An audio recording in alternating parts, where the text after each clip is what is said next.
How to use the water at Decatur's kitchen garden. Decatur's kitchen garden uses an electric pump to move water from the pond through an underground pipe to 5 water spigots.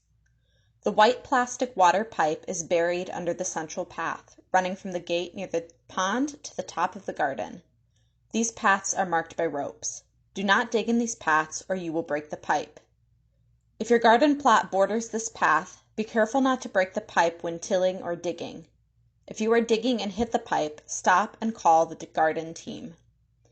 When you want to water your plot, first see how many growers are using the water. Only 3 growers or fewer can use the water at the same time. The water from the sink at the garden entrance comes from another source. Do not count them in the number of people using the pump water. To turn on the water, check that all spigots in the garden are closed.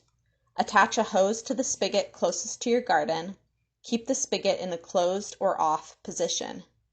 Walk down the path through the gate to the pump house located by the pond. Watch out for snakes, poison ivy, and brambles. For safety, no children are allowed at the pump house. Turn the timer dial all the way to the right for 60 minutes. Set a timer on your watch or your phone. If you are about to run out of time, stop watering and add more time to the pump by again turning the timer dial. You will hear the pump turn on. If the pump does not turn on, check again that all spigots in the garden are closed. Do not turn the timer dial again. If the pump still does not turn on, stop and report the problem to the garden leader team.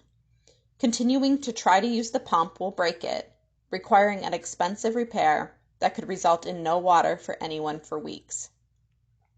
When the pump is on, walk back to the spigot located closest to your garden plot. Turn the spigot on, wait for water to flow, then you may water your plot. Please do not pull hard on the hose or the spigot will break. If you accidentally break a spigot, please tell garden leaders immediately. Do not drag the hose across garden plots. Close or shut off the water spigot when you are finished. If there are any problems with the water, do not fix them yourself. Report the problem to the garden leader team. Thank you for taking care of our irrigation system.